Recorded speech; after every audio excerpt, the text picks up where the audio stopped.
2025-এর আইপিএলে রোহিত শর্মা কোন দলের হয়ে খেলবেন এটাই একটা ক্রিকেট মহলের কাছে বড় প্রশ্ন। তাই আইপিএলের আগামী নিলামের কেন্দ্রবিন্দুতে থাকবেন রোহিত শর্মা। তবে রোহিত শর্মা যে আর মুম্বাই ইন্ডিয়ান্সের হয়ে খেলবেন না এটা পুরোপুরি নিশ্চিত। তবে তাকে নিলামে নাও তুলতে পারে মুম্বাই কর্তৃপক্ষ।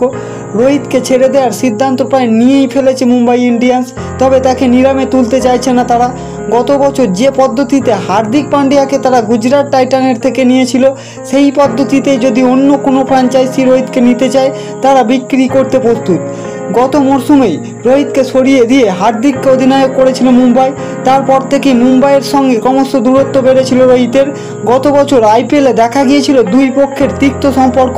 তবে তখন রোহিত সরাসরি মুখ খোলেননি, কিন্তু ফ্যান বেসে বিপুল ভাটার সম্মুখীন হতে হয়েছিল মুম্বাই ইন্ডিয়ান্সকে।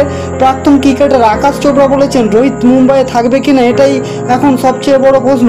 মনে হয় রোহিত থাকবেন না, এটা আমার ব্যক্তিগত মত। মুম্বাই ওকে ধরে রাখলে 3 বছর রাখতে হবে, কিন্তু ওর নাম মহেন্দ্র সিং ধোনি নয়। চেন্নাই সুপার কিংসের সাথে ধোনির একটি আলাদা সম্পর্ক আছে। মনে হয় রোহিত নিজেই মুম্বাই ছাড়তে চাইবে। চোপড়া আরও বলেছেন যদি মুম্বাই রোহিতকে ছাড়ে তাহলে একাধিক ফ্র্যাঞ্চাইজি রোহিতের দিকে তাকিয়ে থাকবে এবং বিপুল পরিমাণ টাকা খরচ করবে রোহিতকে নেবার জন্য।